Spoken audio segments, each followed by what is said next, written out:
O Senhor tem sustentado cada uma delas. Te louvamos, ó Deus, porque essas crianças estão sendo instruídas no caminho do Senhor. Eu quero rogar a Ti que a vida das nossas irmãs seja mais uma vez um instrumento em Tuas mãos para ministrar aos corações dos nossos pequeninos. Rogamos a Tua graça pela vida delas, porque nós sabemos que elas não estão sendo retiradas aqui deste momento porque elas atrapalham o culto, de forma alguma, mas porque elas vão ouvir a Tua palavra de uma forma que elas possam entender. E rogamos graça do Senhor sobre a vida das nossas irmãs, e graça também sobre nós que estaremos aqui. Assim rogamos a Ti no nome de Jesus. Amém.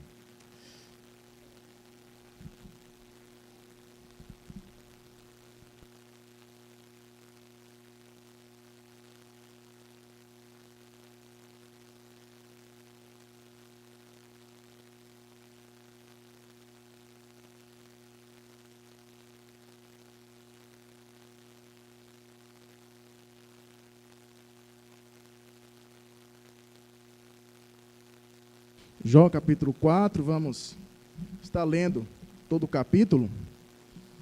E peço também aos irmãos a atenção para a leitura da palavra do Senhor. Diz assim: Então respondeu Elifaz, o temanita, e disse: Se intentar alguém falar-te, enfardar-te-ás? Quem todavia poderá conter as palavras? Eis que tens ensinado a muitos, e tem fortalecido mãos fracas. As tuas palavras têm sustentado aos que tropeçavam, e os joelhos vacilantes tens fortificado. Mas agora, em chegando a tua vez, tu te enfadas, sendo tu atingido, te perturbas. Porventura, não é o teu temor de Deus aquilo em que confias, e a tua esperança a retidão dos teus caminhos? Lembra-te, acaso já pereceu algum inocente? E onde foram os retos destruídos? Segundo eu tenho visto, os que lavram a iniquidade e semeiam o mal, isso mesmo eles cegam. Com o hálito de Deus perecem, e com o assopro da sua ira se consomem. Cessa o bramido do leão e a voz do leão feroz, e os dentes dos leãozinhos se quebram. Perece o leão, porque não há presa, e os filhos da leoa andam dispersos. Uma palavra se me disse em segredo, e os meus ouvidos perceberam um sussurro dela. Entre pensamentos de visões noturnas, quando o profundo sono cai sobre os homens, sobrevieram-me o espanto e o tremor, e todos os meus ossos estremeceram. Então, um espírito passou por diante de mim, fez-me arrepiar os cabelos do meu corpo. Parou ele, mas não lhe discerni a aparência. Um vulto estava diante dos meus olhos, houve um silêncio, e ouvi uma voz. Seria porventura um mortal justo diante de Deus? Seria acaso o homem puro diante do seu Criador? Eis que Deus não confia nos seus servos, e aos seus anjos atribuiu imperfeições. Quanto mais aqueles que habitam em casas de barro, cujo fundamento está no pó, e são esmagados como a traça. Nascem de manhã e à tarde são destruídos. Perecem para sempre, sem que isso se faça caso. E se lhes corta o fio da vida, morrem e não atingem a sabedoria. Ó Deus, rogamos o teu entendimento acerca da tua palavra e também a graça do Senhor, para que mais uma vez teu Espírito me capacite para expor tua palavra com fidelidade, e também a tua igreja, ó Deus, para que possa compreendê-la. O Senhor roga a ti no nome de Jesus. Amém. Queridos, essa mensagem é um retorno à série que eu propus à igreja sobre "E quando o dia mau chegar?". E essa série ela está baseada no livro de João, Já tive a oportunidade de expor aqui para os irmãos o capítulo 1 deste livro, o capítulo 2, que fala acerca do teste de Jó. E ali no capítulo 1, nós vemos Jó antes do dia mau. E vemos que Jó, antes do dia mau, ele era um homem feliz, com sua família, cheio de bens, de riqueza. Mas depois que o dia mau chega na vida de Jó, ele perde os seus bens, ele perde os seus filhos, perde também a sua saúde. E isso nós estamos vendo agora Jó durante o dia mau. Essa série tem três partes. Jó antes do dia mau, Jó durante o dia mau, depois iremos ver Jó depois do dia mau. E quando nós lemos o livro de Jó, fica muito evidente que Jó ele está passando por uma provação, ele está sendo provado por Deus. E o motivo dessa provação de Jó é exatamente aquilo que acontece no céu, onde Deus tem ali uma conversa com Satanás. E Deus diz a Satanás: você viu meu servo Jó? Ele é um homem íntegro, ele é um homem fiel, ele é um homem justo, não há ninguém na terra como Jó.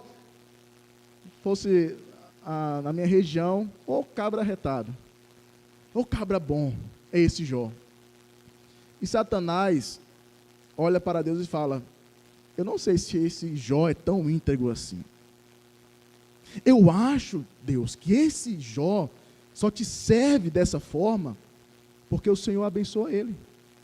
Aí dessa forma fica fácil, uma vida cheia de bens, de riqueza, com seus filhos. Então Jó, o que resta para ele é servir ao Senhor. Isso é muito fácil.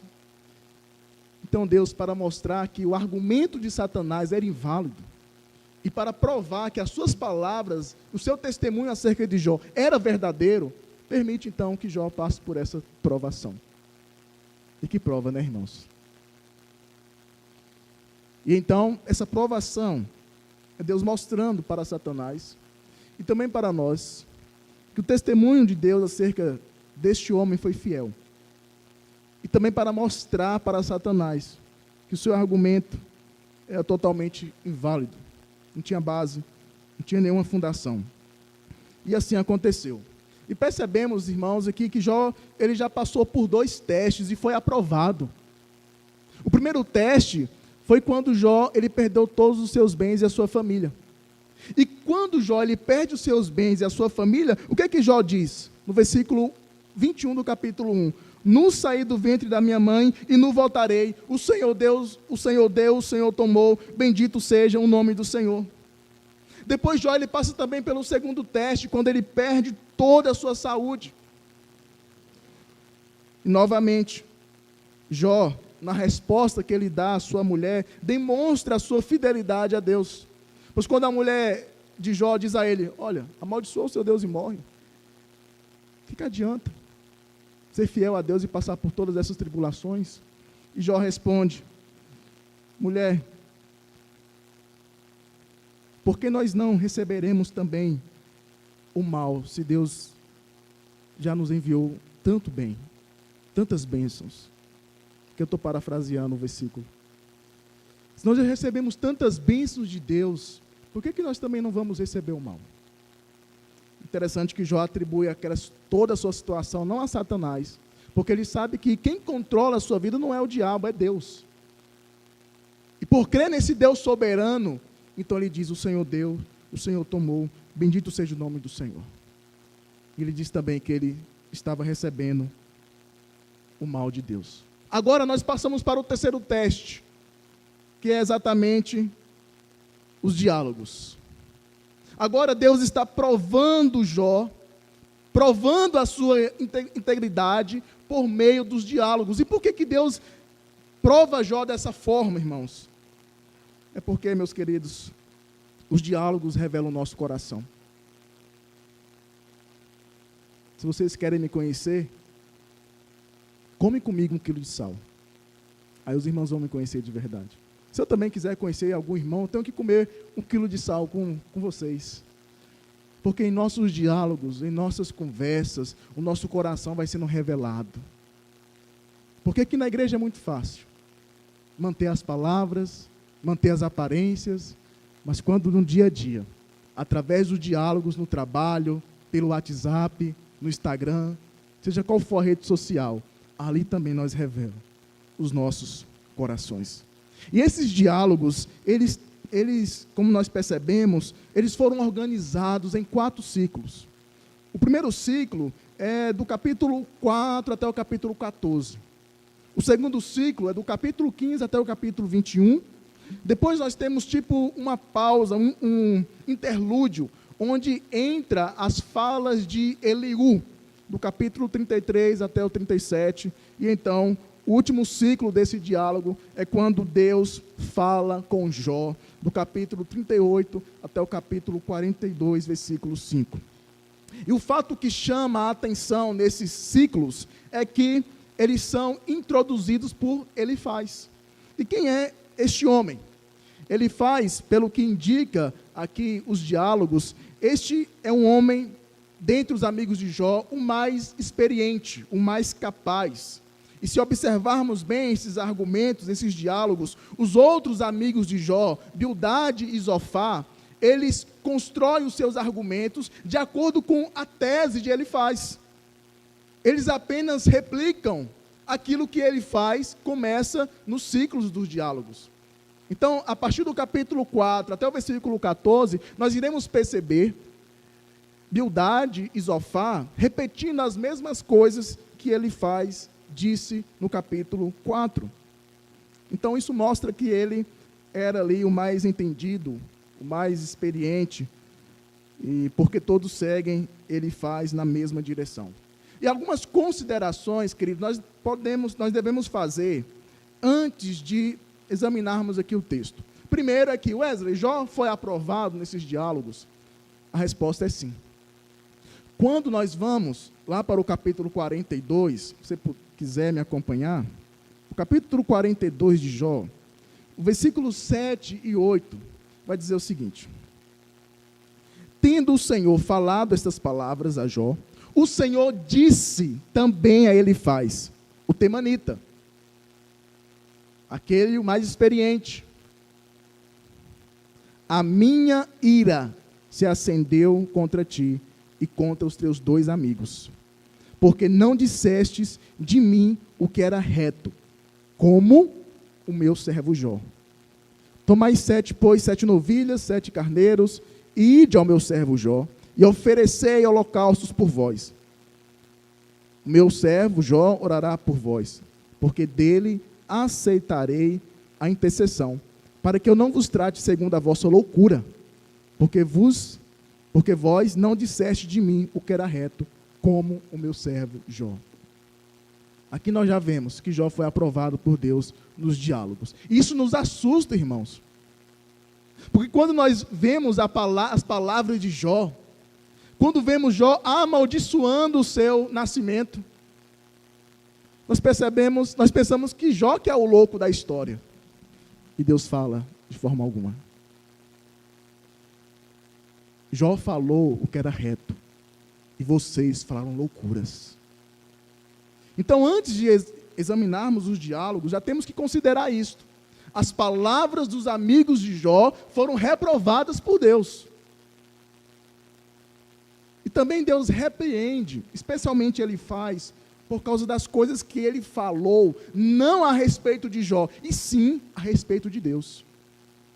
Deus está dizendo a Elifaz: o que você falou acerca de mim, o que os seus amigos falaram acerca de mim, foi loucura. E também, queridos, por mais que as falas de Elifaz e dos seus amigos são tão contundentes e tão difíceis de argumentar contra, seus argumentos não devem ser aceitos, porque o Senhor os reprovou. Então nós percebemos que a fala de Elifaz, ela é como uma resposta ao lamento de Jó no capítulo 3. Eles ficaram um tempo em silêncio, e agora eles estão dando uma resposta ao lamento de Jó, às palavras de Jó, desejando que Jó se arrependesse, que Jó contesse a sua ira, para que ele também não venha pecar contra Deus. Então, nessa noite, meus irmãos, eu quero ver com os queridos meditar nesse texto de acordo com o seguinte tema: as 3 inquirições de Elifaz a Jó. Os 3 questionamentos, ou as 3 perguntas de Elifaz a Jó. E essas inquirições feitas por ele é uma tentativa de conter a ira, a fúria de Jó, que ele apresentou em seu lamento. E a primeira inquirição que nós temos está aí no versículo de número 5. Versículo de número 5. Diz assim, desculpe, irmãos, versículo 6. Diz assim: porventura, não é o teu temor de Deus a tua esperança? Porventura, não é o teu temor de Deus aquilo em que confias? E a tua esperança, a retidão dos teus caminhos? Então esta é a primeira inquirição que ele faz, diz a Jó. E antes de interrogá-lo, antes de fazer essa primeira pergunta a Jó, ele apresenta algumas atitudes piedosas de Jó para com o próximo. E ele destaca algumas atitudes, alguns comportamentos de Jó. O versículo 2, o versículo 3, vai dizer que Jó, ele ensinava a muitos. Vai dizer também que Jó, ele fortalecia as mãos fracas. Que ele, com as suas palavras, sustentavam aqueles que tropeçavam. E que ele também fortalecia os joelhos vacilantes. Agora, se os irmãos perceberem, o versículo 3 com o versículo 4, ele apresenta o que os estudiosos da poesia hebraica chamam de paralelismo hebraico. Ou seja, o paralelismo, ele é uma técnica usada, uma arte literária usada para poder criar efeitos nas frases. Quando você quer dar alguma ênfase, quando uma mãe quer dar uma ordem para o seu filho pelo WhatsApp e ela não pode mandar áudio, como que ela manda essa mensagem? Em caixa alta. Menino, vai lavar a louça. Em caixa alta, 3 interrogações. Desliga essa televisão. Em caixa alta, 3 interrogações. Naquela época não tinha WhatsApp, não tinha como você colocar em negrito ou em itálico. Então, eles usavam essa arte do paralelismo para poder chamar a atenção. E o tipo de paralelismo que temos aqui é o paralelismo sinônimo. Se os irmãos observarem, o versículo 3 e o versículo 4 praticamente repetem a mesma ideia. E a primeira linha do versículo 3 é a mesma ideia, o mesmo pensamento da primeira linha do versículo 4. Observe comigo, por favor. A primeira linha do versículo 3 vai dizer: eis que tens ensinado a muitos. Agora o versículo 4. As tuas palavras têm sustentado aos que tropeçavam. Então observa que Elifaz está dando peso à sua argumentação, dizendo: Jó, você ensinou a muitos. Você era um homem temente a Deus, se desviava do mal. E agora, Jó, você fortalecia aqueles que estavam para cair. Exortavam aquelas pessoas que estavam desanimadas. Quando alguém precisava da sua ajuda, você direcionava os passos dessas pessoas. Agora, veja comigo a segunda linha do versículo 3 e também a segunda linha do versículo 4. E tens fortalecido mãos fracas, e os joelhos vacilantes tens fortificado. Ele está dizendo também para Jó: Jó, quando os fracos necessitavam de apoio, você também oferecia sua mão. Além de ensinar, além de direcionar, você era aquele que pegava na mão do aflito. E por que ele usa este argumento? Para poder dar base à sua inquirição. E é com base nesse testemunho que ele diz a Jó: porventura, não é o teu temor de Deus aquilo em que confias e a tua esperança, a retidão dos teus caminhos? Em outras palavras, Jó, agora que chegou a sua vez de sofrer, como é que você perde a paciência com Deus? O seu temor a Deus não te dá confiança? Jó, a sua vida correta não enche você de esperança, porque se você é fiel, se você é temente a Deus, Deus vai agir a seu favor. É isso que ele faz, está dizendo a Jó. O reverendo Daniel Santos, pastor da igreja presbiteriana, ele diz o seguinte ao comentar esse texto. Essas palavras de Elifaz, ele está tocando um detalhe muito sensível. E a questão que se levanta aqui é, aquilo que você ensinou a tanta gente, não se aplica à sua própria vida? Você ensinou, você curou os necessitados, ajudou as pessoas a enfrentarem as dificuldades com esperança, e agora você age dessa forma, amaldiçoando o seu nascimento? Que homem é você, Jó? Então, Elifaz está dizendo que o temor de Jó é algo irracional, sem valor, temporário, porque só servia quando Deus estava abençoando ele. Mas, irmãos, nós sabemos que isso não se aplica a Jó. Por que, Wesley?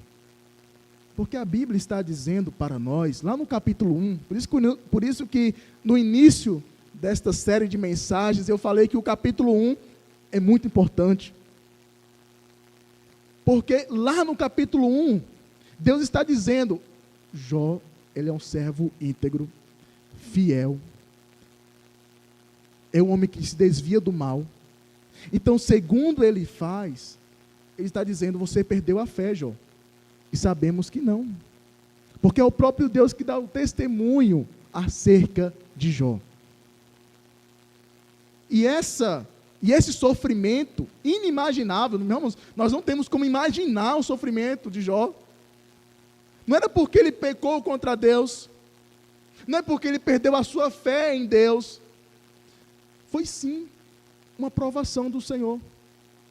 Mas Elifaz não sabe disso. Nem Elifaz, e nem Jó, nem os seus amigos sabem dessa conversa que houve no céu. Apenas nós, leitores, e o narrador. Jó, ele sabe que não pecou. Jó, ele sabe que não errou. Mas ele sabe que alguma coisa estranha está acontecendo.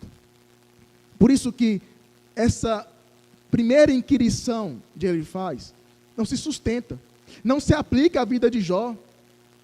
Porque Jó, segundo o próprio Deus, é um homem fiel, que confia em Deus. Então, o que Elifaz está dizendo acerca de Jó se torna uma loucura. Porque Jó não deixou de crer no Deus vivo, um Deus todo-poderoso. Irmãos, as palavras de Elifaz, elas não se aplicam a Jó, mas elas nos fazem refletir. De como será o nosso comportamento quando o dia mau chegar?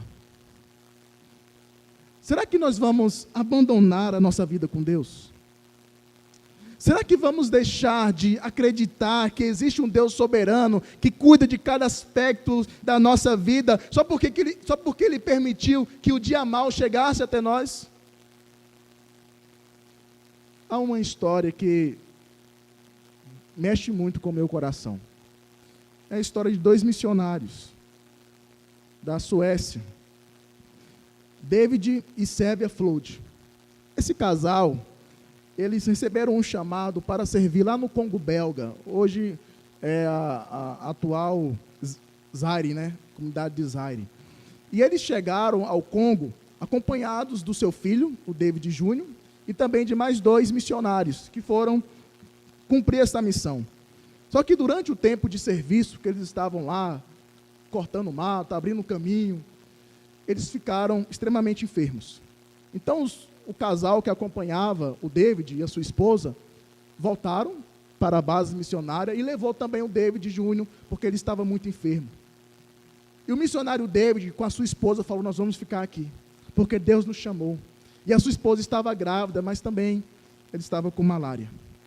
E essa malária havia se agravado. E durante a estadia, aquela família começou a receber a visita de um nativo, uma criança, que sempre levava algumas frutas para este casal, e quando a Sylvia começava a explicar a palavra de Deus para aquela criança, ela só ficava sorrindo. A única atitude era a risada. Ela falava do amor de Deus e a criança começava a rir. E sempre ela levava frutos para aquele casal. Aí chegou o dia do parto. A Zévia, a esposa do David, ela morre no parto. E dá à luz a pequena Ainê. Ainê, depois que nasceu, o missionário David fez a seguinte oração: por que o Senhor permitiu isso, Deus? Nós viemos aqui para dar nossas vidas. E a minha esposa era tão bonita, tão talentosa, e agora está morta com 27 anos. Agora tem um filho de 2 anos, que eu mal posso cuidar, e ainda esta bebezinha. E depois de 1 ano nessa selva, tudo o que podemos mostrar como resultado é um garotinho da aldeia, que provavelmente nem entende o que temos falado. O Senhor falhou comigo, Deus. As nossas vidas foram desperdiçadas. David lhe apresenta esse lamento. Ele se afasta, abandona o ministério, se torna um alcoólatra, E anos depois, a Ainê, ela volta para a Suécia na busca de encontrar o seu pai. Mas antes de retornar para a Suécia, ela passa por Londres e lá está acontecendo um evento missionário. Ela já está casada e ela para ouvir o missionário e ela percebe que está lá um homem negro, um missionário, pregando a palavra do Senhor. E conversando com aquele missionário, ela descobre que aquele homem era aquela criancinha que a sua mãe evangelizou. E ela também escuta que através da vida daquele homem, através do seu ministério, 110 mil pessoas foram alcançadas por Cristo. Ela corre, empolgada para contar ao seu pai os frutos da missão, que ele pensou que não teve nenhum resultado. Ela encontra o seu pai doente, já cego por causa da bebida. E então, ela fala: pai, aquela criancinha que a mamãe evangelizava, agora é um missionário. E através do trabalho de vocês agora renderam um fruto de mais de 110 mil pessoas para Cristo. O David, ao ver aquela história, é quebrantado pelo Espírito Santo de Deus. Se arrepende dos seus pecados. E pouco tempo depois, ele morre. Queridos, o nosso Deus, como eu falei no hino anterior, dessa mensagem, ele age de uma forma misteriosa. O que nós devemos fazer é apenas confiar, porque inquirições como essa podem surgir. Você não crê em Deus? Você perdeu sua fé? Por que você está agindo dessa forma? Assim como aconteceu com Jó. Ele continua com a apresentação do seu argumento, e agora ele faz a segunda inquirição para Jó. Está aí no versículo 7. Ele faz isso. Lembra-te, acaso já pereceu algum inocente? E onde foram os retos destruídos? Queridos, para nós compreender o argumento de Elifaz, nós devemos ver a base para o seu diálogo. E a base do seu diálogo, a base da sua argumentação está exatamente na teologia da retribuição. Para Elifaz e também para os seus amigos, Deus, ele agia de acordo com a teologia, a doutrina da retribuição. E essa doutrina pode ser resumida da seguinte forma: Deus está absolutamente no controle. Deus, ele é absolutamente justo e imparcial. Portanto, ele sempre pune a maldade e abençoa a justiça. Portanto, se sofro, devo ter pecado, e estou sendo punido com justiça pelo meu pecado. Este era o pensamento dos amigos de Jó. Eles acreditavam nessa teologia. As pessoas sofrem porque elas pecam. As pessoas passam por dificuldade porque elas estão em pecado. Como nós vemos em muitas igrejas por aí, né? O julgamento. E fulano está vivendo uma prova. Deve estar em pecado. E essa lógica, irmãos, sustenta quase todos os argumentos dos amigos de Jó. A doutrina da retribuição é a base para os seus argumentos. E ele chegou no ponto em que ele queria. Sabe quando o filho quer pedir alguma coisa para o pai e começa a rodear assim: mãe, você está tão bonita hoje. Pai, o senhor está gatão, hein? Rapaz, o senhor cortou o cabelo, pai? O senhor está bonito, o senhor é o maior pai do mundo. Me dá R$100. Ele fez dessa forma. Ele começou a dizer: Jó, você era um cabra bom, rapaz. Você ajudava as pessoas, você era isso, você... E o que aconteceu com você, moço? Perdeu sua fé? E agora ele chega no ponto. Ele não mascara o que ele está pensando acerca do sofrimento de Jó. Jó, você está nessa situação porque você pecou contra Deus. Porque para a cabeça de Elifaz, é impossível um justo sofrer o que Jó estava sofrendo. Era impossível Deus punir alguém como ele estava punindo o Jó. Nós sabemos que não foi uma punição, e sim uma provação. Mas para Elifaz e os seus amigos, Deus estava pecando, Jó estava pecando, e Deus estava punindo os seus pecados. O argumento de Elifaz é bonito. É até difícil a gente argumentar contra. Porque qualquer pessoa aqui iria concordar. Algum reto foi destruído? Por acaso, já pereceu algum inocente? Mas, novamente, a sua declaração não é verdadeira. Porque, irmãos, Jó não estava sofrendo por causa de nenhum pecado. Novamente, Jó estava sofrendo porque Deus assim permitiu. Para provar a sua integridade, tanto a Satanás, como também aos homens. Citando aqui novamente o reverendo Daniel Santos, sobre esse versículo ele diz: olha, é natural a gente perguntar, será que Jó não fez alguma coisa? Não é possível, Wesley, esse homem fez alguma coisa que nós não sabemos, para sofrer tanto assim. Será que esse sofrimento de Jó não serviu para alguma coisa? Nós sabemos que os diálogos que Jó teve com Deus serviu para ele dizer: Senhor, te conhecia só de ouvir, mas agora os meus olhos te veem. Mas, irmãos, nós não podemos atribuir o sofrimento de Jó a nenhum pecado que ele cometeu. Não estou dizendo aqui que Jó era um homem perfeito, mas a sua provação não foi causada por nenhum tipo de pecado, e sim porque Deus quis prová-lo. Então, por mais que alguma pessoa pode vir com algum argumento dizendo que Jó era prepotente, que Jó era arrogante, isso não está firmado nas Escrituras, porque o texto diz que Jó era um homem temente a Deus.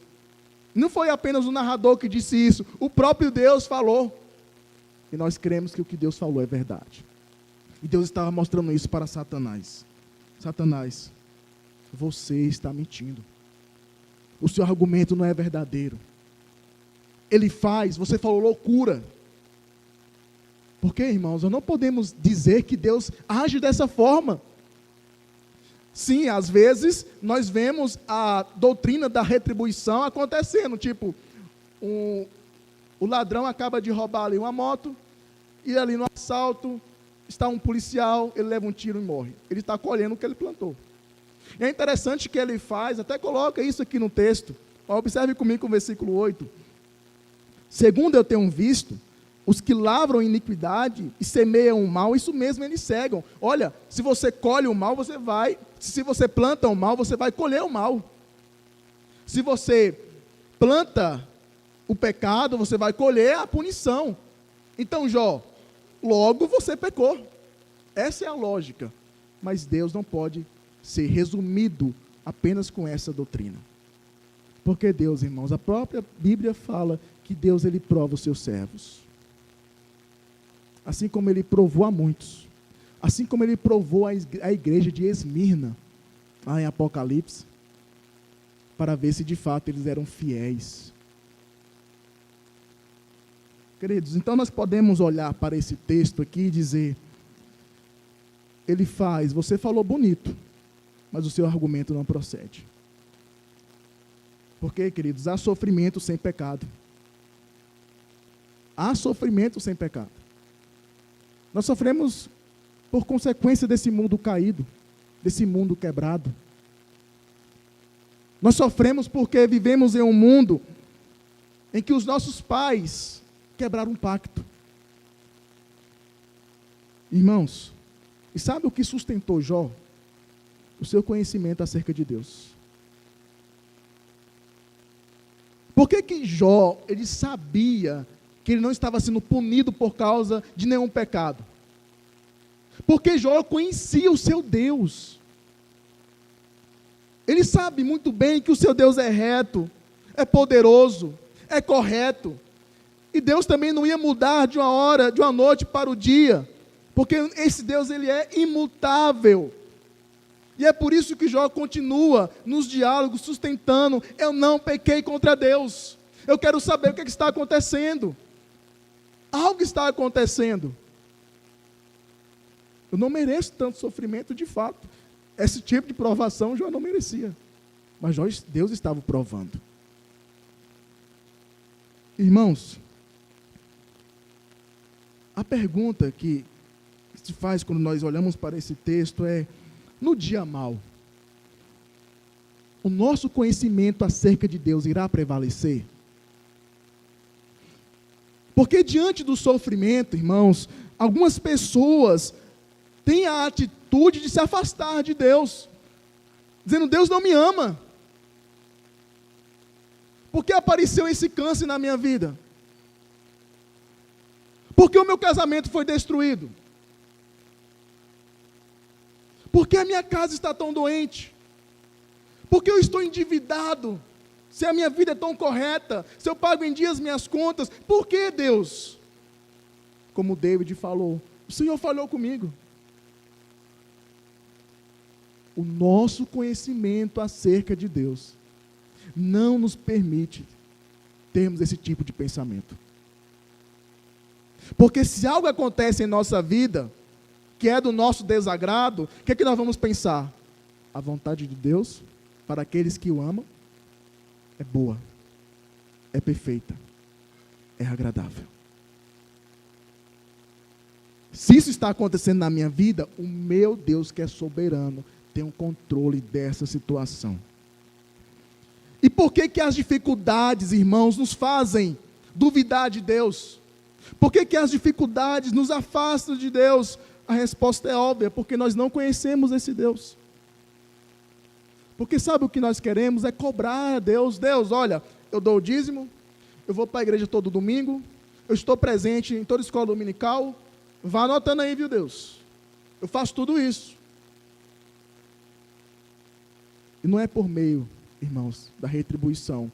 Não é só pelo meio da retribuição que o nosso Deus age. Pode muito bem uma pessoa ser justa, ser fiel, ser um membro da igreja piedoso e passar por várias tribulações. Isso não significa que Deus o abandonou. E sabe o que é que nos dá essa certeza, queridos? É o nosso conhecimento acerca de Deus. Porque quando você está passando por essas dificuldades, você bate no peito e diz, eu sei que o meu Deus me ama. Nós não cremos em coincidência, mas aconteceu algo inusitado, interessante. Quando eu estava vindo, agora, o Uber virou para mim e falou, rapaz, você é crente, né? Sou da igreja presbiteriana e tal. Eu estou passando por uma situação difícil. Minha esposa me largou. O negócio está feio para o meu lado. E começou a abrir o coração, fiquei até preocupado. Ele falava comigo, eu ficava assim, que ele olhava para trás, e na pista, e ele falando.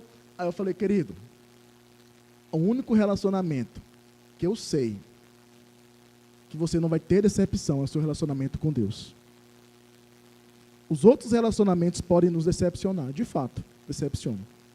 Mas o nosso relacionamento com Deus jamais terá falhas, porque o nosso Deus, ele é fiel. Não é fiel a nós, ele é fiel à palavra dele, porque tudo que está na palavra dele se cumpre em nossa vida. E é por isso, irmãos, que nós podemos descansar, lançar sobre Deus, sobre nosso Jesus, os nossos fardos. Este livro não é sobre Jó, não é sobre o sofrimento de Jó, é sobre Deus. Esse livro está apresentando, está nos revelando algo de Deus que os outros livros não revelam, que Deus, ele age dessa forma, misteriosa, mas com um propósito, com um fim, a fim de nos aperfeiçoarmos para sermos semelhantes a Cristo. Será que nós conhecemos esse Deus apresentado nas Escrituras? Jó conhecia esse Deus, é por isso que ele não se abala, e é por isso que esses argumentos são totalmente, não se aplica à vida de Jó. Terceira e última inquisição, queridos, é que, e essa última inquisição, ela vem de uma forma misteriosa. Não está a imagem não, né? Mas ela aparece de uma forma misteriosa, essa inquisição. Porque ele vai contar uma experiência. Até coloquei algo misterioso aí. Porque de fato ele está falando uma experiência para validar o seu argumento. E é interessante a gente observar. Porque a partir do versículo 12, ele vai relatar uma visão que ele teve. Ele vai dizer, olha, uma palavra se me disse em segredo, e os meus ouvidos perceberam o sussurro dela. Nós podemos separar essa experiência de Elifaz em duas partes. A primeira parte, ele descreve a visão, e na segunda parte, ele descreve o que a visão falou para ele, o que esse espírito falou para ele. Ele diz, sobrevieram-me, então ele começa a relatar a visão, né? Entre pensamentos de visões noturnas, quando o profundo sono cai sobre os homens, sobrevieram-me o espanto e o tremor. Ele ficou espantado, ele ficou temeroso com a visão que ele teve, ou com a experiência enigmática que ele teve. E todos os meus ossos estremeceram. Foi algo sobrenatural. Então, um espírito passou por diante de mim. Que espírito é esse? Ninguém sabe. Fez-me arrepiar os cabelos do meu corpo. Senti um arrepio. Parou ele, mas não lhe discernia a aparência. Um vulto estava diante dos meus olhos. Houve um silêncio e eu ouvi uma voz. Essa foi a experiência de Elifaz. E esse espírito, ele traz uma inquirição. Essa é a terceira inquirição de Elifaz a Jó. Versículo 17. Seria porventura o mortal justo diante de Deus? Seria acaso o homem puro diante do seu Criador? Irmãos, é interessante que quando nós olhamos para esse diálogo, para essa visão de Elifaz, é muito semelhante à visão de um profeta, né? Porque quando um profeta ou qualquer homem das Escrituras que teve uma experiência com Deus, teve uma visão, eles ficaram atemorizados, por causa da grandiosidade da sua revelação. E ele conta a sua experiência como se fosse uma revelação divina, mas ele não apresenta nenhum indício de que Deus apareceu para ele. Qual é a diferença da visão que Elifaz teve para as outras visões que os homens de Deus teve a respeito de Deus? É que o próprio Deus se apresenta. Quando Deus aparece lá para Jacó, em Gênesis 28, Deus diz a Jacó, eu sou o Deus de Abraão e de Isaac. Quando Deus aparece também para os outros homens da Bíblia, como Salomão, ele se apresenta a eles. Ou quando os anjos se apresentavam, como apresentou para Daniel, eu vim da parte de Deus. Mas esse espírito, em nenhum momento fala que ele veio da parte de Deus. Em nenhum momento. E agora, irmãos, eu pergunto, diante dessa inquirição, quem lá no início do livro, questiona a integridade dos homens, a integridade de Jó. Quem é que coloca em dúvida o caráter de Jó? Quem que vocês acham que estava interessado em questionar se o homem, de fato, ele é justo diante de Deus? No início, nós vemos que foi Satanás que levantou esse questionamento. Será que Jó, de fato, será que esse homem mortal, de fato, Deus, ele é justo? Ele é um homem íntegro? E aqui, depois, ele continua na sua descrição, em seu argumento. Observe o que esse Espírito diz, e eu creio que aqui ele se entrega. Se nós percebermos, vamos ver que aqui há um argumento que nenhum outro Espírito poderia argumentar, mostrar se não fosse Satanás. Olha o que ele diz no versículo 18. Eis que Deus não confia nos seus servos e aos seus anjos atribuiu imperfeições. Qual foi o anjo que o Senhor atribuiu imperfeição? Qual foi o anjo que Deus falou, que Deus expulsou do seu reino, podemos assim dizer? Satanás. Era o único espírito que poderia ter essas informações. Além de Deus, próprio Satanás. Deus atribuiu imperfeições a seus anjos. E aqui, irmãos, eu creio que nesse momento, Satanás está nas entrelinhas desse diálogo, da argumentação que ele faz. E observa que depois do versículo 18, ele começa a dizer, ainda mais um homem, que foi aí jogado às traças, que vive em casa de barro, esse homem aí mesmo que não pode ser justo diante de Deus. Mas, queridos, quando nós voltamos para o capítulo 1, nós vemos Deus dizendo, este homem é justo. Este homem é íntegro. Então, novamente, esse argumento que ele faz não se aplica a Jó. E a resposta é, pode um mortal ser justo diante de Deus? A resposta é sim. E quem nos diz isso é o próprio Deus. Não é Satanás, não é ninguém, é o próprio Deus que fala, existe sim um homem justo. E esse homem é Jó. E meus irmãos, nada do que Jó falou, ele faz e responde. O propósito dele faz aqui é questionar Jó, para que Jó se arrependa do mal que ele fez, só que Jó não fez nenhum tipo de mal para merecer aquela aprovação, e fica nesse jogo, os amigos de Jó acusando ele, e Jó mantendo a sua posição diante de Deus. E também em nenhum momento Jó falou que ele era justo. Em nenhum momento as suas queixas nos levam a concluir que Jó estava dizendo que ele era o melhor de todos. Em nenhum momento. Ele está apenas descrevendo a sua integridade. E outra coisa interessante, irmãos, quem atribui justiça a Jó é o próprio Deus. Pois Jó, ele reconhece que ele é um pecador, ele oferece holocaustos para Deus, para o perdão dos seus pecados. Então Jó, ele reconhece que ele é um pecador, mas Deus atribui a ele justiça. E meus irmãos, nós sabemos que as nossas obras não nos justificam.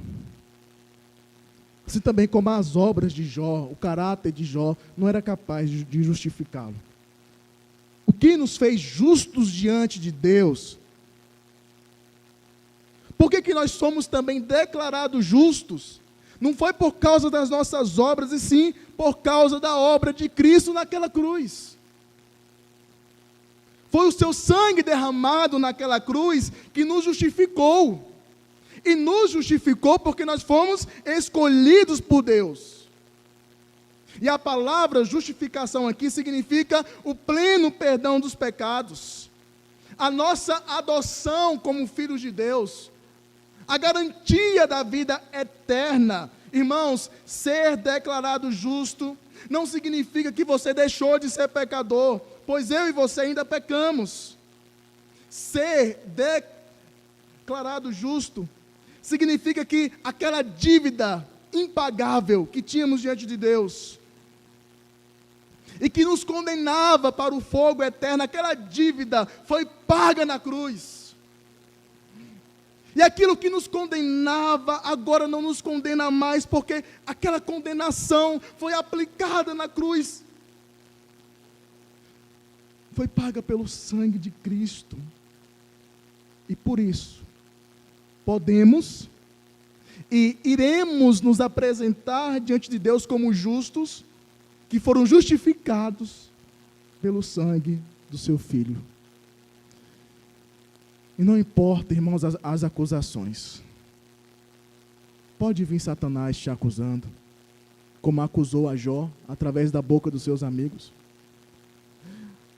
Pode vir as pessoas que estão ao nosso redor.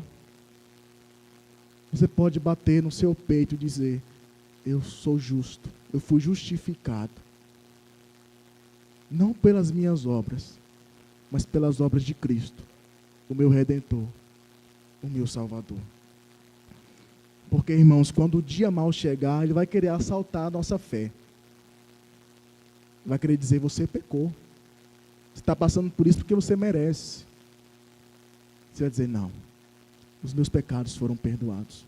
Lógico, às vezes nós sofremos as consequências do pecado, mas a punição, Cristo já pagou naquela cruz.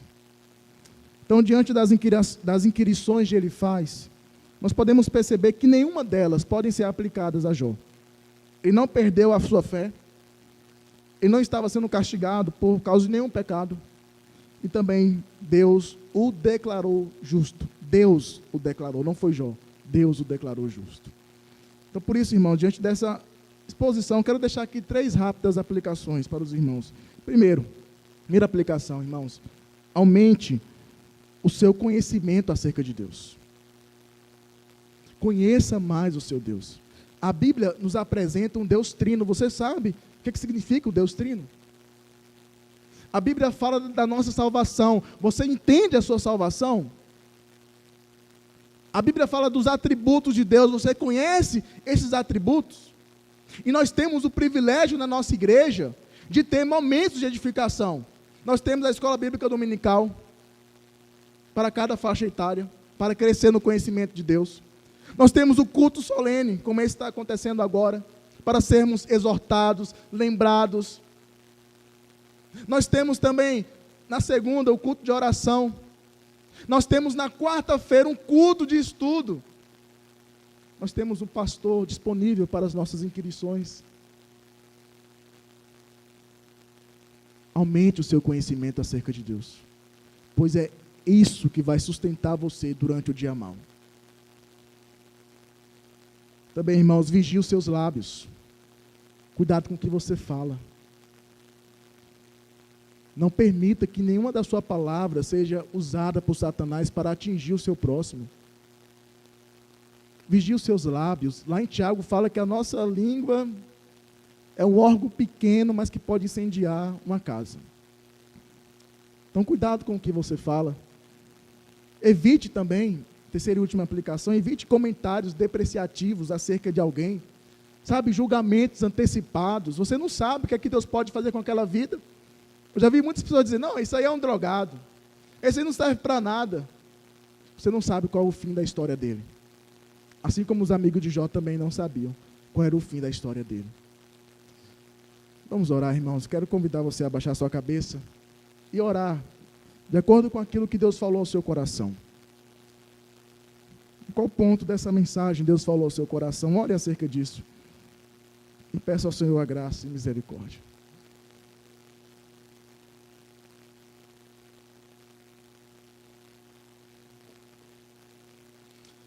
Deus Santo, Deus Poderoso, hoje nós vimos, ó Pai, o quão importante é o nosso conhecimento acerca do Senhor.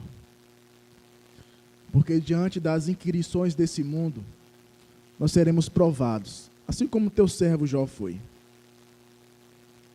Mas quem pode nos julgar, ó Pai, se é o Senhor que nos justifica?